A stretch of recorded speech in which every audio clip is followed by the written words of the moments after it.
Este es Diálogos Eco-Budismo, una serie desde América Latina sobre las conexiones entre ecología y budismo y las maneras como se pueden nutrir mutuamente para contribuir a la preservación de los ecosistemas y la acción ecológica espiritual. En cada episodio discutiremos sobre distintos temas, textos, autores o autoras que nos despiertan nuevas reflexiones, miradas o proyectos concretos para el desarrollo de comunidades budistas sostenibles en el tiempo.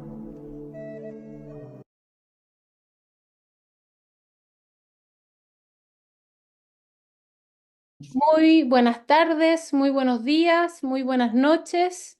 Aquí estamos nuevamente en este podcast del Laboratorio Ecobudismo, que es un laboratorio creado hace no mucho tiempo atrás y que emerge como una red ejecutora, colaboradora, creativa y participativa que permite analizar nuevas interpretaciones e ideas con bases budistas e interactuar con diversas entidades culturales, científicas, académicas, educativas, etcétera, etcétera. Ya no digo más, solamente ya tienen nuestra entrada en el podcast y solamente decirles que nos sigan a través de las redes sociales de Instagram, Laboratorio Ecobudismo. También pueden vernos en la página web laboratorioecobudismo.com. Bien, el día de hoy estamos reunidos y reunidas con una persona muy importante dentro de lo que es el desarrollo del budismo Zen en América Latina y específicamente dentro de nuestra vecina, porque yo estoy en Chile, nuestra vecina Argentina, ¿no? Tenemos ahora, nos está acompañando la maestra Doce Labate, quien ella es el abad, o la abad más bien, y responsable del templo Zen Shobogenchi, que se ubica en el norte de Argentina, en la ciudad de Córdoba. Vamos a conversar con la maestra a propósito también, no solamente nos va a contar ella de cómo queremos saber de su vida, ¿no? Queremos saber un poquito cómo empezó el budismo en la vida de la maestra para también tener un poquito de conocimiento de esa parte quizás más personal de su vida para luego ir desarrollando un diálogo en torno a una situación que fue muy compleja, ocurría en septiembre de este año 2024, a propósito de los incendios que hubo en Córdoba y poder también adentrarnos en esta temática, ¿no? Que son el daño de la naturaleza y cómo el templo está evaluando, está reflexionando en torno a esta situación. En fin, toda una cuestión que tiene que ver con budismo y ecología y por eso estamos en este diálogo. Muy, muy bienvenida, maestra Doce. Muchas gracias por aceptar esta entrevista.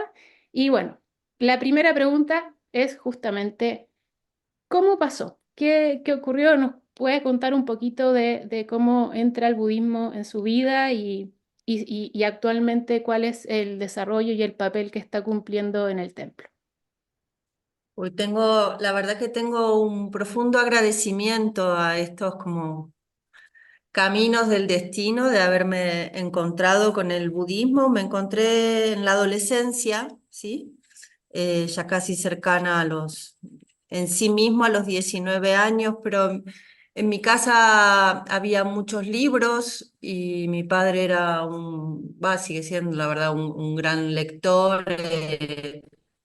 Interesado en las mitologías y en la historia. Así que tuve como un gran acceso a las bibliotecas, no tuve así. Tuve unos momentos en la infancia como de búsqueda y esto de la mística, estas cosas que nos preguntamos en la niñez, que es tan natural, ¿no? ¿Dónde termina el cielo? ¿Qué pasa cuando morimos? Y sí tuve un hecho, también en la adolescencia, a los 13 años, fue que falleció mi hermana, ¿sí? Mi hermana tenía 17, entonces de estar viviendo, bueno, como estos desarrollos, la escuela, la secundaria, digamos, la vida, podemos decir, en su linealidad, la irrupción de la muerte de una manera tan cercana fue algo que realmente me basculó la vida, ¿sí? Así que toda la adolescencia fue como muy intensa en esto de buscarle un sentido, porque también sentía que como que las propuestas de lo social, ¿sí? Esto de estudiar, volverse profesional, no sé, casarse, una familia, como en ese formato, estoy hablando de los años 80. eh, la verdad es que me parecía que había como una gran pérdida de tiempo, ¿no? Que había que estar conscientes de la posibilidad de estar vivos y de vivir a fondo, cosa que también trajo sus cuestiones como muy delicadas, ¿no? A los 17, 18 estar como en ese, como con ese ímpetu, pensando de que hay que hacer todo, aún lo que a una le da miedo, para no perder el tiempo y experimentar, bueno, puede ser también un poco riesgoso. Y entré en el conservatorio, ¿sí? Quería estudiar neurología por un lado, y cuando terminé la secundaria y los mecanismos de la memoria y todas estas cuestiones, y al mismo tiempo también entré en el Conservatorio de Arte Dramático. Y Mm. allí tuve un director que me dio a leer ese pequeño libro de Herrigel tan hermoso del Zen en el arte del tiro con arco. Y luego en estas cuestiones, en los entrenamientos, hacíamos entrenamientos antropológicos, físicos, bien, bien intensos. Tuve un compañero que había ido a un dojo zen y que había visto un libro en mi casa del budismo Mahayana, que había agarrado de la biblioteca de mi padre y que dije, ay, mira qué bien cómo es que explican el universo y las fuerzas del universo. No sabía que existían, estaba como muy conmovida con esto, pero no sabía que había una práctica. Así que él me invitó a entrar al dojo. Y yo que había hecho miles de cosas, hacía acrobacia, danza, ¿sí? Porque en el teatro antropológico se trabaja mucho con el cuerpo. Me quedé quieta, sentada por primera vez y sentí que era lo más fuerte que había experimentado en mi vida. Y sobre todo que veía alrededor que los demás podían quedarse quietos en el dojo y yo no. Y entonces no podía entender cómo puede ser que una no pueda estar dentro de su cuerpo en paz y en calma, ¿sí? Como soy una persona, o por lo menos lo era más en esa época, si hablo con, con benevolencia, bien testaruda también, dije, bueno, realmente quiero ver hasta dónde me lleva esto. Y al tiempo, como al año, un poco más, no, a los 2 años, bueno, entre idas y vueltas, me peleaba un poco con la práctica. Eh, Pedí la ordenación de Bodhisattva, igual sabía que quería que eso fuera de alguna manera como un vector creativo en mi vida. Sentía el impacto que estaba teniendo, de cómo me estaba de alguna abriendo espacios en esto de ir pacificándome y igual encontrar cosas de la propia naturaleza. O sea, realmente en Sazen, por ejemplo, a los 19 años me di cuenta que yo tenía un montón de imágenes muy violentas. No conocía mi violencia viéndola tan claramente, ¿no? Porque frente a la paciencia de la práctica, igual las imágenes que me aparecían era que yo me quería levantar y pegarle al monje que estaba dirigiendo en la cabeza. Y a los 2 años, 3 años, después de la ordenación de Bodhisattva, lo conocí al maestro Kozen Thibaut, al heredero del Dharma de Taisen de Shimaru, y eso me fue una revolución interior. Mm, No había, o sea, no me había cruzado todavía realmente con un ser humano que me impacte con esa fuerza. Así que decidí seguirlo, muy a pesar mío, porque también peleándome, porque tenía como serios conceptos sobre la independencia y la autonomía, entonces tenía grandes dificultades de poder aceptar tener un maestro. Y realmente agradezco a la vida, fui Lo soy aún en América Latina, su secretaria y su traductora, y viajamos mucho por América, y yo empecé también a ir a Francia y a traducirle dentro del dojo sus enseñanzas del francés al español. Así que, bueno, fue realmente hace 35 años que practico Zazen. Eh, Recibí la ordenación de monja en el 92, tenía 23 años y, y desde ese momento me siento profundamente discípula del maestro Kozen y del linaje de Shimaru. Y justamente ya de Shimaru estoy traduciendo unos kusenes, unas enseñanzas de él en este momento en el dojo, y yo digo que este hombre llegó en el 68 a Francia solo, y ya habla de la crisis civilizatoria y desde su mirada de cómo realmente el Zazen puede ayudar a la humanidad a armonizar en un equilibrio el cerebro derecho con el cerebro izquierdo, ¿sí? Nuestras capacidades empáticas y de compasión con este exceso de racionalismo que tenemos en los últimos miles de años de historia y que, bueno, socialmente nos hemos construido desde ahí. Mm. Y, y luego estaba viviendo en Europa en un momento, siguiéndolo al maestro, y sentí que necesitaba volver a América Latina, aquí a la Argentina. Viví un tiempo también en Uruguay. Eh, Allí hicimos el dojo en Montevideo y luego me volví a la Argentina y, y en el año 2005 me fui de Buenos Aires, estuve 5 años en Buenos Aires y me vine para aquí a Córdoba. El templo Shobogenshi en su historia en realidad fue un movimiento de la Sangha porque el maestro Kozen no quería un templo, prefería que estuviéramos más como nómades y alquilábamos lugares para hacer los retiros que en general estaban un poco destruidos, entonces los arreglábamos, los dejábamos mejor, estábamos en esa dinámica. Y en un momento la misma Sangha le pidió a él que queríamos un lugar donde pudiéramos también expandirnos no solo en el Zazen, sino en buenas prácticas. Ujú. Y bueno, él al principio no quería y luego encontramos este lugar en el Ojo de Agua, que está en una de las laderas del Cerro Uritorco, que es un cerro mítico aquí en el Valle de Punilla, de los antiguos comechingones, y, y donde justamente en el lugar hay ruinas muy antiguas de los antiguos pobladores. O sea, ya Capilla del Monte tiene 400 años, pero los comechingones, obvio que son mucho más anteriores que los españoles. Eh,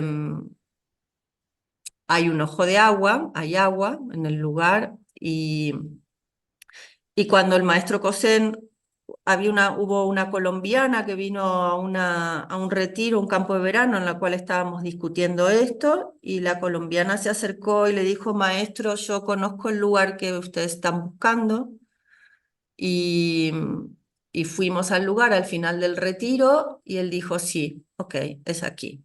Y fue muy interesante porque éramos una sangha de muchos jóvenes, no teníamos ningún formato, digamos, social, formal, asociativo, desconocíamos completamente, no teníamos dinero tampoco, y en 2 meses hicimos todo. La cuestión de focalizar, ¿no? Y de la capacidad que tenemos como seres humanos de crear realidad cuando el espíritu está claro. Y también otro aspecto bien interesante del desarrollo del templo es que, bueno, no había nada, absolutamente nada, son 40 hectáreas de puro monte nativo, que queda muy poco en la provincia de Córdoba, queda solo un 3%, que es parecido como casi al monte chaqueño, más al norte. Y fue muy interesante varias cosas en el desarrollo histórico bueno, ya hace 20 años, más de 20 años que estamos allí. Algo que yo rescato fuertemente, una fue que no teníamos dinero. Entonces, que el no tener dinero, no solo, bueno, no teníamos otra posibilidad que ir haciendo las cosas de a poco y a pulmón. Y esto de entrar en relación con los lugares, ¿no? Como antes que empezáramos a grabar, yo te decía que yo siento profundamente que el budismo en su raíz es ecológico, no hay otra posibilidad. O sea, no hay otra posibilidad, va de la mano, no puede haber separación en esto, ¿no? Y que ya de por sí, como gesto ecológico, nos sentamos, detenemos el karma del pensamiento, el karma emocional, el karma de la acción, y paramos todo karma y entramos en sintonía y en vibración con absolutamente todas las existencias del cosmos y todos los tiempos, ¿sí? Hacemos eso, entramos en esa dimensión, focalizamos la energía para entrar en esa dimensión del tiempo, ¿sí? Sobre todo el tiempo más que del espacio, pero Ujú, en ese armonizarnos, claro, luego salimos a la vida diaria y cómo se actualiza eso, ¿no? ¿Cuál es el buen gesto? ¿Cuál es la buena acción? ¿Cómo se expresa ese koan, esa paradoja realmente? Y en ese sentido, ahí me parece que se abre una ventana realmente muy profunda, que decía que yo tuve la suerte, agradezco, haber podido crecer cerca de la naturaleza, ¿sí? O sea, tuve una infancia en ríos, en aguas, en campamentos, ¿sí? La naturaleza me fue algo cercano, los bichos, el embarrarse, todo esto, ¿no? O fue algo constitutivo, pero me crié en una ciudad, ¿sí? ujú, Entonces vengo de Buenos Aires, ya hace casi 20 años que estoy viviendo aquí, en Capilla del Monte, en relación a justamente me vine en función del templo, me vine en función también porque el maestro Cosén venía todos los años aquí en el verano a dirigir el campo de verano, entonces, bueno, que se pudieran generar las mejores condiciones para la práctica y que él pudiera dar su enseñanza.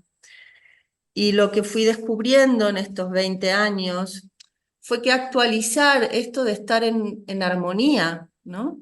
Y la relación con la naturaleza eh, implica despojarse de muchas lógicas que tenemos, ¿sí?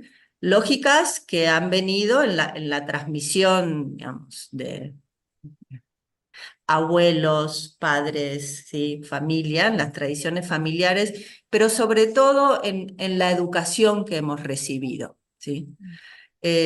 Lógicas que vienen de modelos profundamente antropocentristas, ¿sí? Modelos que querramos o no, más allá de las prácticas espirituales que tengamos, estamos atravesados por dinámicas del consumo, ¿sí? Que influencian enormemente en nuestro pensar, sentir, ¿no? Y en nuestra relación con el deseo. Entonces, hasta que no le entremos realmente a ese entramado cultural que está en nuestra información celular y psíquica, ¿sí? Y cultural, esto de ir entendiendo, bueno, de qué se trata, ¿no? ¿Cuál es la relación que necesito actualizar con el monte, con los árboles, con qué leña tomo, qué leña no, cuánto me mm, expando, qué pasa con la energía? Nosotros tenemos placas solares y para algunas herramientas podemos usar el generador, estamos virando todo hacia lo solar. Digamos, hemos crecido en 20 años porque la Sangha y el espacio es un lugar que alberga 100 o 120 personas en los campos de verano, ¿sí? mm, Entonces el impacto nuestro como humanos, también en la naturaleza, es potente, ¿sí? ujú, claro, Eh, entonces hay muchas lógicas a desandar, ¿sí? A poder entrarles desde la compra de los alimentos, ¿sí? Y entonces, ¿cuánto plástico absorbemos? Porque en realidad el plástico que absorbemos luego termina en un basural a cada 5 kilómetros. Claro, no me termina a mí en el templo, pero al final, si no le entro a justamente estos dos pilares, ¿no? La impermanencia y la interdependencia, mm, tengo que percibir toda esa red de interdependencia, ¿sí? Es como en un momento teníamos, solemos tener un barcito en los campos de verano, ujú, eh, en los momentos en que no estamos específicamente en retiro, en la sesión intensivo, y, y comprábamos unos juguitos de marca de cartón, ¿sí? Y comprábamos unas gaseosas también, ¿sí? ujú. No voy a nombrar las marcas. Y en un momento yo dije, la verdad es que me parece que sería interesante que pudiéramos cambiar nuestros hábitos alimenticios, ¿sí? Y entonces poder ofrecernos y a las niñeces que están aquí jugos, ¿sí? Porque estas gaseosas no solo es uno de los mayores contaminadores de plásticos del planeta, sino que es responsable de estar secando toda una región de México. Ujú, Entonces es una información que no circula tanto, pero que hay que empezar a entender cómo es esta trazabilidad, ¿no?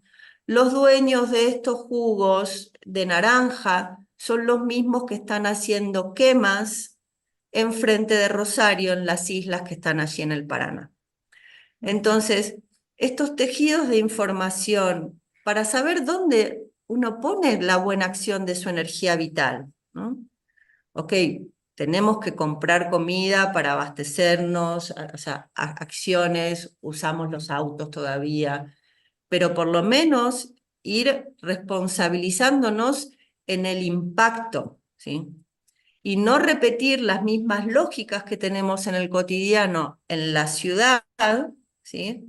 Aun si en el templo tenemos agua a granel porque hay arroyos, empezar a entrar en otra relación, ¿no? Con los recursos y con la energía. Y de por sí darnos cuenta de que estamos dentro de una gran sopa del tejido de lo vivo.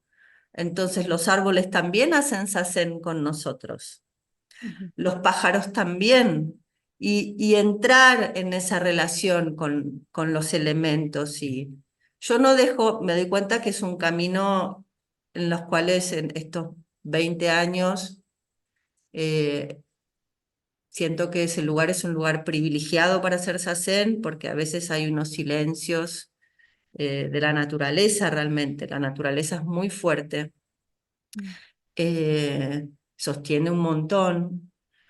y, y es profundamente una bendición poder estar en esos contextos, ¿sí? ujú, Y comprender que realmente en estos tiempos mi percepción es que lo que está pasando duele, estemos cerca o lejos, duele, duele, estamos en unidad, entonces duele esto de ver de que realmente somos seres divinos, somos Budas vivientes y pasamos de largo. Hay algo que de la magia y del milagro de la existencia que no la estamos viendo, que seguimos repitiendo dinámicas como si estuviéramos en la época de Cromañón, en la cual estoy de desacuerdo contigo, Elvira, y te tiro una bomba en la cabeza, y que en ujú, la relación con la avidez, ¿no? Con ese justamente, esta dimensión con el deseo básica, primaria, la queremos seguir resolviendo afuera y lo único que sigue creciendo en estos 2000 y pico y más años de historia, ¿sí? Porque en realidad los seres humanos tenemos una historia antiquísima, mucho ujú, más que los 2000 y pico que nos cuentan, eh, algo de buscar la consumación del deseo afuera y que lo único que crece es nuestro espíritu depredador. ujú, Y que esto genera cada vez más sufrimiento en las comunidades y en la tierra también, entender de que la tierra forma parte de nuestro cuerpo, ¿sí? Porque si los árboles no nos regalaran el oxígeno cada vez que respiramos en la meditación, estamos tomando ese oxígeno que nos regalan los árboles, que nos regalan los océanos y que son seres vivos, pero hemos sido tan en la tradición, no estoy hablando del budismo, estoy hablando del contexto cultural, tan antropocéntricos que solo le habilitamos lo vivo y la conciencia a nosotros como humanos, ¿no?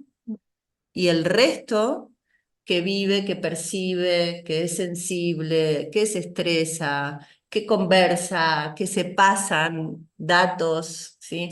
E información, que es un mundo maravilloso, creo que bueno, que es quienes nos van a salvar realmente. Eh, Tenemos esta como esta dimensión de brutalidad. Y entonces, hablando de la brutalidad, bueno, los incendios, como me preguntaste, de septiembre, siempre ha habido incendios, ¿sí? Mucho por también eh, esta cuestión que me parece que tenemos que rever la educación, ¿no? Tenemos que rever profundamente los modelos y las miradas educativas porque por ahí somos libros caminando, pero hay una relación básica con la vida y con los entornos que se nos escapa. Y hay de todo, ¿no? Ha habido incendios intencionales, ha habido incendios como de accidentes, que la gente tira cigarrillos por la ventana y estas cuestiones. Toda esta zona cada vez más está viendo una sequía extrema, o sea, estos incendios de septiembre, hacía 8 meses que no llovía. Pero hay algo que cambió y que me parece que amerita también nombrarlo. En el 2020, el año del confinamiento, ¿sí? Y de la pandemia, hubo un momento en la Argentina que había 17 provincias prendidas a fuego. Uf, terrible. Nosotros en el templo vivimos en ese año 3 meses de fuego, desde agosto hasta noviembre, rodeándonos y realmente yo tengo que agradecer creo que el templo.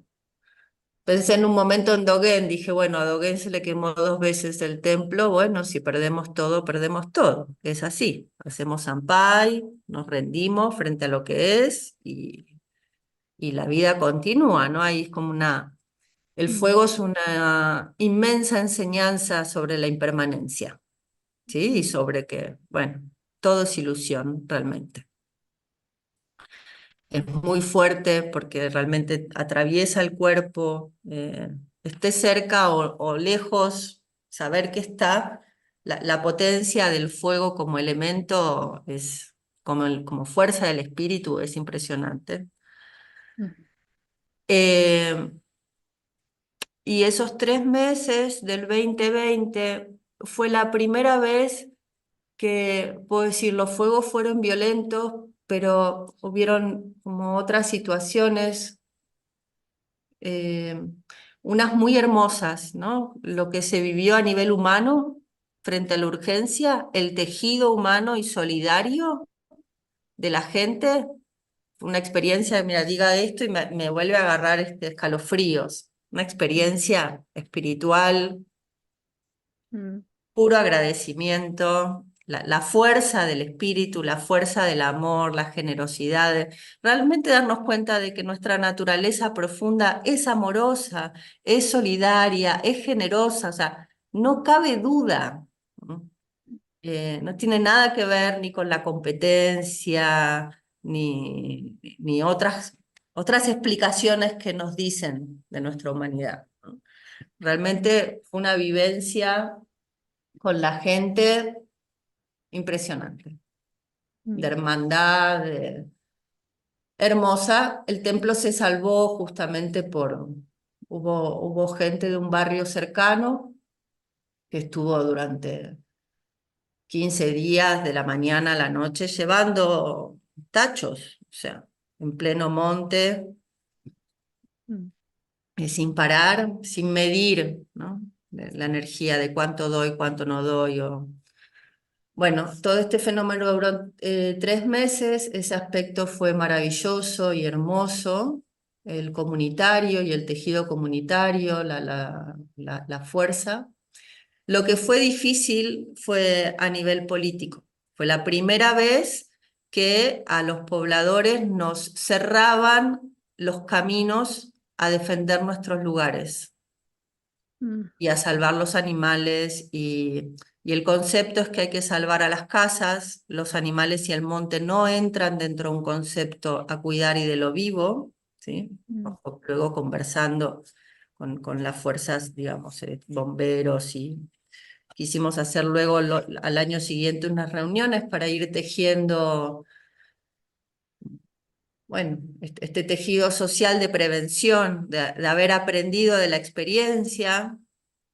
Todavía hay muchísimo trabajo para hacer, pero esa fue la primera instancia del 2020 que fue decir, esto ya está pasando de otro orden, ¿sí? Mm, Estos incendios ya tienen otra fuerza. Entonces, ahora cuando en septiembre, luego de 8 meses de sequía, y tuvimos otro incendio muy fuerte el año pasado, también en el 2023, que se quemó todo el Cerro Uritorco. eh, el fuego no se expandió en ese momento gracias al viento, gracias al espíritu del viento, que volvió a llevar el fuego sobre lo quemado. Este año del 2020 el fuego casi entra en Capilla del Monte y fue apagado por las lluvias, por el pedido de ujú, lluvias de la gente. O sea, desde mi experiencia, más allá del gran labor inmenso de los brigadistas, de la gente de civil que se arremanga para ir a apagar el fuego, de los bomberos también, o parte de ujú. los bomberos. Bueno, creo que rezar en los altares siempre tiene su fuerza, Claro. definitivamente, y bueno, y que los espíritus están ahí acompañando, así que todo el agradecimiento a esto. Mm, Y, y este año lo que se vio claramente, así como el 2020 había sido una pastillita, es que, bueno, hay partes de las fuerzas económicas que quieren y que los montes y que las selvas que quedan se quemen, ¿sí? Y que hay entramados, ¿sí? Operativos, realmente, mezcla entre privados y fuerzas estatales que operan para que esto pase, ¿sí? Y que hay situaciones que tienen que ver con la codicia, con el enriquecimiento, y, y yo creo que ese es el aspecto como más duro a ujú, asumir y a integrar de nuestra realidad, que es mucho más violento que el fuego, ¿no? mm, Esta instancia y, y bueno, y que estamos entonces en un momento, me parece que estamos en un momento histórico de la humanidad, realmente. mm, Y que es responsabilidad de todas y todos tomar conciencia de esto y hacernos cargo de cuál es nuestra relación con la vida, nuestra relación con la muerte, nuestra relación con el tejido de lo vivo, eh, con el planeta, con el presente y con el futuro, ¿sí? Y que es ya, o sea, ya estamos llegando tarde. ujú, Eh, ujú. Sí, tal cual. Guau, bueno, eh, tremendo, ¿no? Tremendo. Primero, gracias por compartir también tu historia personal, en primer lugar, porque me parece una maravillosa historia, pero también algo que viene desde algo muy, muy desde, pues pues simplemente de la experiencia de vida también y cómo se fueron tejiendo las cosas para llegar al budismo, que me parece muy linda también la forma como sucedió todo eso y todo lo que nos está relatando ahora con respecto bueno, a esta situación específicamente en Córdoba, ¿no? En el templo en el que residen y también con todo el contexto natural, cual Córdoba es justamente como ya mencionabas, un lugar donde es recurrente. Los incendios no son lugares bastante secos y que se ha ido cada vez aumentando la desertificación en esa zona. Bueno, también acá yo lo hablo un poco por Chile, estamos en una situación muy similar, con muchos incendios, muy preocupante. Lamentablemente también sucede que esto se empieza a normalizar. Entonces, cuando se empieza a normalizar, casi que el que haya incendios es normal, ¿no? O sea, como normal en el sentido de la intensidad, ¿no? Efectivamente, los incendios siempre han existido incendios, pero el ya normalizar algo que incluso, como bien decías, también hay un entramado operativo económico detrás, porque sucede también acá, ¿no? Eso es preocupante porque ya no solamente estamos normalizando algo que puede ser en ciertos momentos específicos natural, ¿no? Pero estamos sumando a eso y metiéndolo a cuestiones que no son naturales, ¿no? Son incendios producidos con intenciones. Entonces, eso es bastante complejo. Me llamó mucho la atención también lo que ella quería hacer esta consulta de cómo, considerando aparte esta primera experiencia que tuvieron en el 2020 y ya luego ahora, ¿no? También el 2024, en estos últimos incendios que hubo, ¿cómo funciona el templo en relación a la comunidad alrededor? Cuál es la dinámica que hay ahí? Partiendo un poco también de que ya habías comentado de que el templo en sí tiene una forma de estilo bastante ecológica en su manera de habitar el espacio. Si nos puedes contar un poquitito cómo está cumpliendo un rol en ese sentido. No sé si hacen permacultura, si es que hay quizás también otras prácticas en que también desde ahí se puede observar un ejemplo a seguir y cómo eso sale hacia afuera en la comunidad alrededor bueno, de Capilla del Monte. Vale. Bueno, el templo en el lugar que contaba que está, hay bosques de algarrobos, ¿sí? Y de quebrachos y algunos árboles que tienen 1000 y pico de años ya, ¿sí? O sea, son bosques muy antiguos. Hay un árbol, por ejemplo, un algarrobo de 3 patas que tiene 1400 años, puedes pasar por debajo, ¿sí? Parece una especie de ente que va a levantarse y salir caminando. En esto que digo de ir despojándonos, ¿no? De dónde venimos, ¿sí? De acostumbrados a comprar las cosas en el supermercado y a resolver las cosas con dinero también. Bueno, por ejemplo, uno de los procesos fue darnos cuenta que la algarroba es un alimento de los pueblos originarios de aquí, ¿sí? Se hace harina algarroba, es súper proteico, y recién, me da un poco de vergüenza, pero es la verdad, recién lo incluimos en nuestra dieta hará unos 3 años. Y que Ujú, empezamos a cosechar las vainas de algarroba, que tenemos un bosque inmenso que todos los años nos llena, ¿sí? Como una capa de suelo de toda esa comida. Eh, bueno, nos llevó nuestro tiempo darnos cuenta de que teníamos una cantidad de comida gratis que dejábamos tirada ahí y que si no la íbamos a consumir nosotros, la podía consumir la gente del pueblo. ujú, Eh, en el templo, bueno, tenemos este cuidado en nuestra relación con el agua, ¿sí? Este cuidado con el agua, por más que tengamos estas fuentes y estos ojos de agua.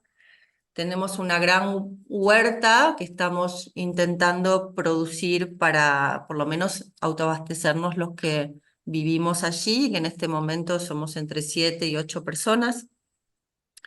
Entonces, en las prácticas diarias tenemos 1 o 2 días que vamos todos a trabajar a la huerta y a mí me parece que es un espacio muy importante, ¿no? En que la fuerza de de la meditación, la energía que da, ponerlo en se dice el SAMU, ¿no? En el trabajo comunitario, que es una enorme medicina al espíritu, pero esto de ponerle el cuerpo, ¿no? También, de meter las manos en la tierra, de agarrar una pala, agarrar un pico, ¿sí? Volver a recuperar nuestros cuerpos, porque me parece que el entramado cultural también nos está eh, como tomando energía vital, más desde los dispositivos electrónicos y deprimiendo los cuerpos. Entonces, la naturaleza es súper generosa, la tierra devuelve un montón de energía vital, recicla un montón, y aun si en el espacio tenemos algunas cabañas y dormitorios comunes, la gente se queda en carpa en los retiros de verano. Ujú, Tenemos colchones, ¿sí? Que ofrecemos, colchones buenos para que uno pueda realmente descansar bien, pero esto de estar cerca de los elementos, ¿sí? De volver a estar con el viento, con el alba, con los pájaros a la mañana, con la luz, siguiendo el ritmo de la luz, ¿no? La luz natural, volver a esa relación con el sol, ¿no? Las estrellas, el cielo, volver a recuperar todo eso que tenemos en el cuerpo, ¿sí? Es solo recordar, no es algo a tomar afuera, es algo de volver a habitar. En esto que comentaba que al principio en el desarrollo estuvo muy bien ir resolviendo de a poco y tener pocos recursos económicos, la manera en que resolvimos los baños fueron con baños secos. ujú, Entonces, separamos la materia fecal y la orina. La orina se degrada con agua y puede ir a la tierra sin problema. Y la materia fecal la mezclamos en unos tachos, o sea que están como debajo de los inodoros, con ujú, acerrín, ¿m? Y eso se deja compostar un año. ¿Sí? Lo dejamos compostar un año al sol, porque las altas temperaturas destruyen la Escherichia coli, y eso después puede ir a la tierra como composta. ¿M?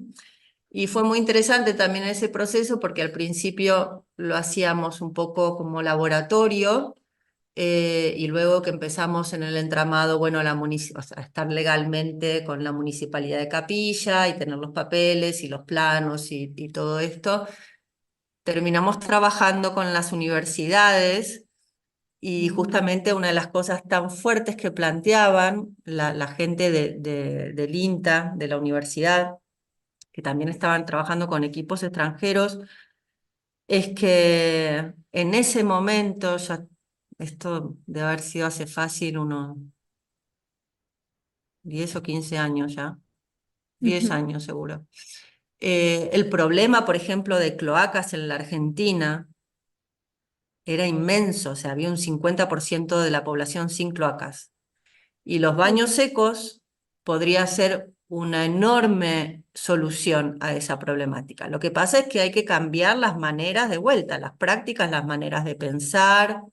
ujú, Y que claro, cuando una está en lugares de sequía y de repente baja a la ciudad y ve los inodoros con agua, es como, ¡ay! Es increíble, ¿sí? Pero esta cosa que tenemos que ver, ¿no? Realmente, nos reímos por suerte, pero tenemos que ver, ¿no? Porque, por ejemplo, esto de los incendios, eh, luego aparecen estas cuestiones que, bueno, el Estado se pone al servicio de dar dinero a la gente que perdió los campos. ujú, Pero cuando se pierde el monte, las abejas no tienen de qué alimentarse. ujú, Y si las abejas no se pueden alimentar, la vida no prospera. ujú, O sea, si ellas no hacen su trabajo, si no polinizan, ujú. olvidémonos de que, bueno, que los caballos no tienen para comer, las vacas, las cabras, ¿sí? Entonces que la gente termina emigrando a la ciudad, ¿sí? Claro. Y formando esos grandes cordones que hay alrededor de las ciudades de gente en situaciones muy precarias, realmente, ¿sí? Y de pobreza. Entonces, es todo un circuito que son modelos de pensamiento, ¿sí? Ujú, Y modelos de pensamiento que expresan vínculos con la vida, ¿sí? ujú, ujú, Eh, y que estamos, bueno, llegando en un momento donde realmente nos estamos confrontando de que tenemos que sacar y florecer todo nuestro espíritu creativo y reformular todo en pos de la vida. Y en ujú, esto, entonces, el templo. Eh, bueno, los que estamos allí, como no vivimos del Zen, ¿sí? Los monjes que estamos viviendo allí y practicantes, bueno, recibimos practicantes, gente que quiere venir a quedarse un tiempo fuera de los momentos de los retiros en sí mismo. También bajamos a trabajar al pueblo, ¿sí? ujú, O sea, mezclamos un poco nuestra vida en el templo con la vida social y en la rítmica. Ujú. para que todos podamos cuidar el desarrollo del templo y al mismo tiempo que cada uno pueda resolver las cosas que precisa resolver de su propia vida, ¿sí? Y Claro. tratamos de ir danzando en este Ujú. sentido. El Ujú. templo ha estado abierto a, a espacios educativos que han venido de campamento, niñeces, han venido franciscanos también. Mm. Eh, digamos, el espacio está abierto realmente. Ujú. También para la comunidad, como estamos en una zona histórica de Capilla del Monte, los primeros pobladores estaban allí en Ojo de Agua, ¿sí? Y la gente de Capilla te cuenta que cuando eran pequeños iban allí a robar frutas, porque estaba lleno de frutales, era como el lugar fértil, es una especie de vergel realmente. Estamos un poco como los guardianes de ese lugar, ¿sí? Hay que hacer Ujú. 5 kilómetros por un camino de tierra, hay que llegar. Estamos en un Ujú. espacio que no tenemos internet. Ujú. Hicimos en un momento los estudios para tener internet, los cálculos, costos, antena, y terminamos de hacerlos, ¿verdad? Y dijimos, no, eso fue muy bien, ahora estamos muy felices de eso. Claro. Mm. Se siente Sí. fuerte cuando bajas y se siente el campo, realmente. Mm. Sí, tal cual. Eh, Así Ujú. que ahí estamos y ya el Ojo de Agua fuera del templo igual es un pequeño barrio, podemos decir. Ujú. Entonces tenemos ya, sobre todo luego del 2020, todo un tejido comunitario, ¿m? Mucho también en relación a los productores, los alimentos, ¿sí? Comprar directamente a los productores, comprar directamente las verduras si tenemos excedentes, nosotros también avisar que Ujú. podemos disponer de esto. Eh, Tenemos abejas, tenemos colmenas, así que estamos también creciendo despacito en la relación con las abejas y viendo cómo ellas nos ayudan y nosotras a ellas también. Y con expectativa de alguna manera también en algún momento poder hacer hongos, o sea, de ir en una dimensión de sustentabilidad y, y en este sentido venimos haciendo un trabajo importante en relación a los alimentos, ¿sí? Ujú. Ujú. A la gestión de los alimentos en los retiros de verano, que es un mes, que somos muchos, ¿sí? Y, y hay toda una fuerte como educación y transmisión, no solo lo que se cocina, cómo se cocina, cuánto gastamos. Es bien un hilado de gestión realmente y en los equipos de trabajo si no seguimos como las lógicas cotidianas, por ejemplo, en la Argentina, que es un lugar bien bizarro, supongo que en algunos lugares también debe ser similar, pero la relación con la economía y con los dineros es muy violenta, es muy salvaje, es muy inestable. Entonces, para poder seguir estando accesibles, a gran parte de la población, que por ahí no forma parte de población de privilegio, podemos decir, más allá de que hay una educación en cuanto al dinero y al crear realidad, ¿no? Y a que, bueno, cuando, de vuelta, como cuando compramos, pudimos conseguir el dinero para el Ojo de Agua, de Ujú. poder tener algo en el espíritu y poder crear esa realidad, ¿no? Salir de estos lugares de autovíctima también, ¿no? De no puedo. Mm. Eh, pues aún si hemos tenido como, no sé, un 200% de inflación, hemos dicho, bueno, no, los precios los mantenemos igual. Vamos a ver Ujú. qué trabajo interno podemos hacer para poder tener los recursos que necesitamos para cuidar el lugar, pero que no sea en esto de alimentar la cadena, ¿sí? De que entonces es el otro que absorbe, ¿no? Y hemos ido experimentando estas lógicas y nos estamos dando cuenta que realmente se pasa de una manera muy noble y virtuosa Ujú. y que forma parte, ¿no? de esta pregunta de, bueno, de qué se trata lo ecológico, ¿no? Realmente. De no circunscribirlo solo al cuidado de la naturaleza. Es un estado de espíritu. Ujú, No es solo las botellas reciclables y separar. ujú, eh, no, hay algo también en esta relación con el deseo que plantea el budismo, ¿no? De estar libres de ese espíritu de avidez. Al final, cada vez podemos necesitar mucho menos y estar súper dichosas y dichosos y felices y expansivas con mucho menos.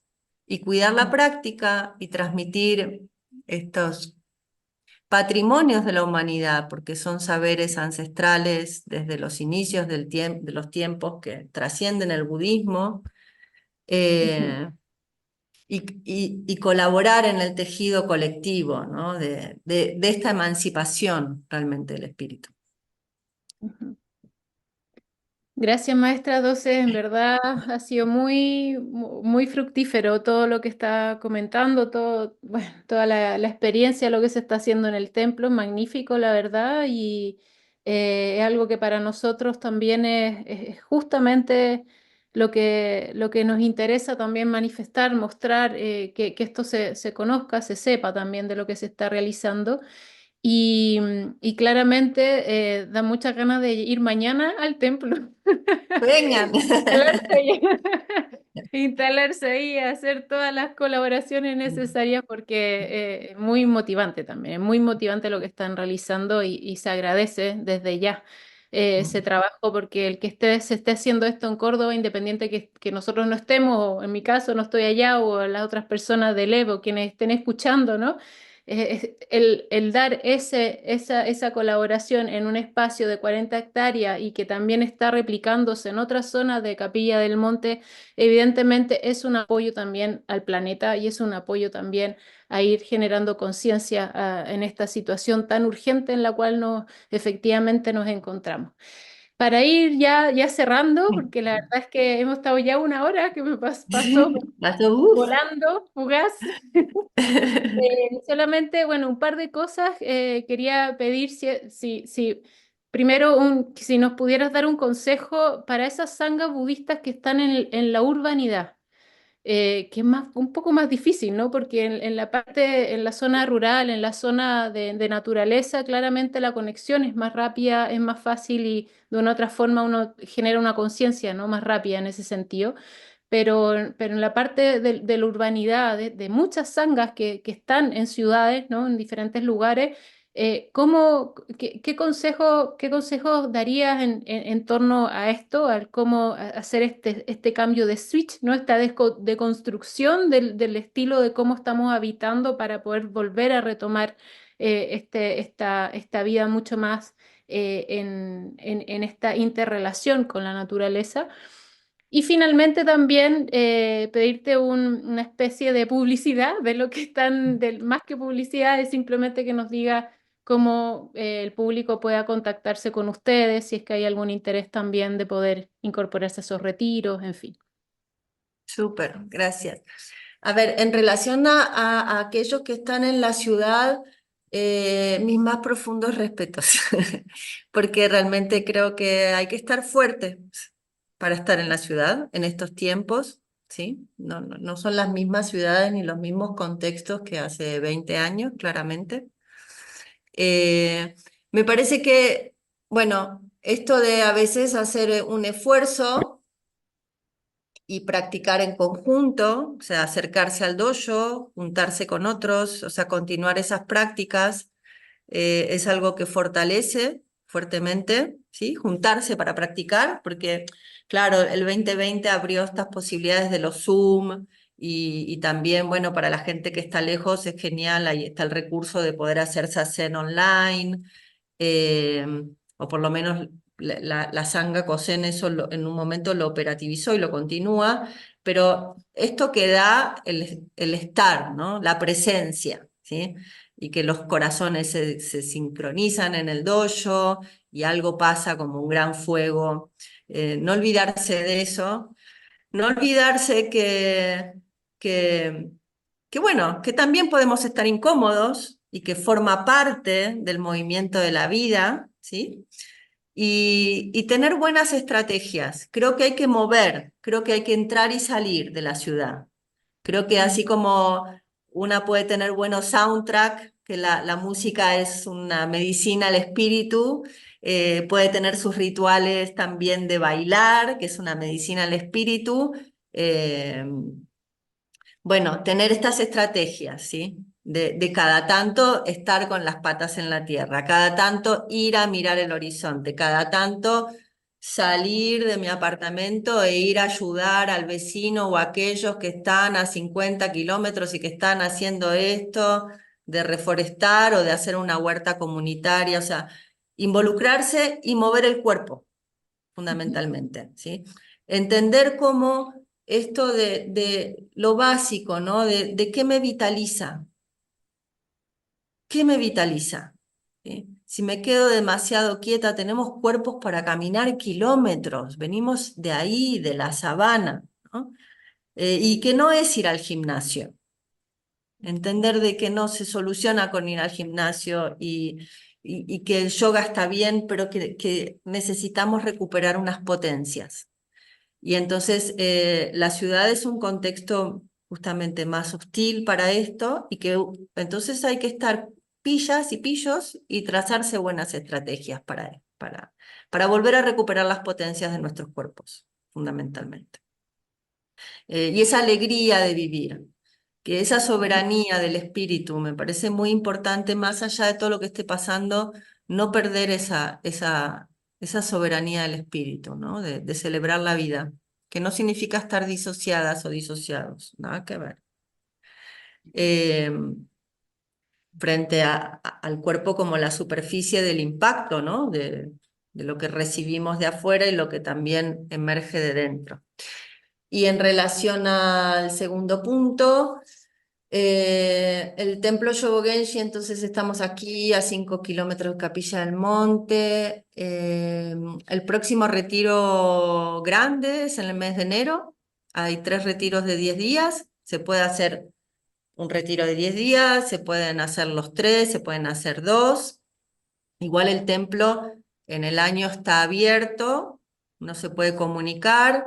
Desde allí en la asociación Zen de Shimaru, zendeshimaru.com.ar, teníamos un sitio web que era yobogenshi.com, que ahora lo estamos cambiando y virando a yobogenshi.org, pero si escriben allí o si se comunican también por las redes sociales, Instagram, hay un Facebook de Templos en Shobogenshi y hay un Instagram también. Bueno, a veces tardamos un poquito en contestar con esto de que no tenemos internet, pero contestamos y coordinamos para que quienes quieran venir, vengan. Y la Sangha tiene igual como una dinámica de calendario donde los distintos dojos del país, también hay un dojo en Chile, de la Sangha Kosen, y en Uruguay, bueno, una vez al mes, igual fuera del templo, en el templo se hacen los retiros de cambios de estación. Otoño, eh, invierno, primavera, y este año hicimos una cosa muy bonita, que lo quiero compartir porque fue muy interesante, ¿no? Cuando recibí el Shio, ¿sí? Esto, la transmisión del Dharma, en esto de que el Dharma está vivo y se expresa según las épocas, las culturas, dije, uy, qué loco, ¿no? Soy mujer latinoamericana, como, ¿de qué se trata? Y siempre festejábamos, hacíamos la sesshin de noche de Año Nuevo el 31 de diciembre, ¿sí? Y nos generaba una dificultad con el calendario, porque luego venía el campo de verano y el orden de los retiros y los maestros y las maestras que dirigen o los monjes. Y este año dije, ¿y si celebramos el Año Nuevo como se celebraba ancestralmente en estas tierras? Mm, qué En bueno. el solsticio de invierno. Y celebramos ahí el Inti Raymi. Y hicimos la sesshin que hacíamos el 31 de diciembre en ese momento del año y fue maravilloso, maravilloso. Mm, Entonces hay un volver a la tierra, o sea, el budismo también es eso, ¿sí? ujú, ujú. Y está libre de todo dogma. Ujú. eh, y Y así, entender esto que nos vitaliza, ¿no? ¿Qué nos vitaliza? sí, Uf, tal cual, ah, bueno, eso, tal cual, o sea, lo último también de este cambio que hicieron es justamente algo que hemos ido viendo y apuntando también en el laboratorio budismo, cómo el budismo de una otra forma, a partir justamente también de de esta atención y observación de la naturaleza, empieza a generar un encuentro con esas otras tradiciones ancestrales que se encontraban ahí desde siempre, ¿no? Y creo que ese es el puente finalmente. Y es maravilloso porque lo hemos visto y escuchado en otras situaciones, en otros contextos, y que estén en en esa sintonía, en esa resonancia que están creando con esta celebración, me parece fantástico, me parece muy bueno. Así que nada. ahí vamos. Y la última cosa, ya que el lugar, el templo Yobogenshi, bueno, Córdoba tiene una gran tradición de medicinas, ¿sí? De Ajá. plantas medicinales. Y estamos en una farmacia. Y entrar en vínculos con las plantas Es es, más. Ay, sí, sí, sí, sí, sí, sí, sí, es así. Es un viaje de ida. sí. Así que, ¿qué podemos decir? Puro agradecimiento y entender que al final con esto de los incendios y que el lugar, gracias, se sigue preservando muchas veces por fuerzas de otro orden. Realmente Ujú, es hilando esto también, que es un lugar, bueno, ahora sin internet, es un santuario. Yo lo estoy sintiendo como como un santuario, como más allá de reserva natural, y que tenemos un compromiso también con la provincia del cuidado del bosque. Y con los incendios han bajado muchísimos animales, muchísimos ujú, pájaros, o sea, ha explotado de vida un vergel, un ujú, vergel. Estamos como guardianes de, de ese lugar que al mismo tiempo no nos pertenece, ujú, no nos mm, pertenece. Solo estamos aprendiendo a de qué se trata, cuidarlo ujú, y, y el lugar también se siente que hace 20 años que hace esa hacen también con nosotros. mm. Así que, Exacto. bueno, Esa protección por los dos lados, ¿no? También. sí, va en ambos lados. La comunicación va en ambos lados. Es solo abrirse a esa escucha, ¿eh? Sacar Pues los muchas ruidos para gracias, abrirse a esa maestra. escucha. Muchísimas, Gracias, muchísimas Elvira. gracias. Ha sido maravillosa esta conversación. Estamos muy agradecidos, lo digo como a nombre del equipo de LEV y de todas las personas que estoy segura que van a estar fascinadas escuchando este podcast. Y bueno, nos estaremos viendo, espero, lo que vaya diciendo Seguimos, la... el universo sigue tejiendo y nos sigue Así es, juntando algo que está pasando realmente. tal cual. Muchas Muchas gracias. gracias, maestra. Buen camino. Buen camino.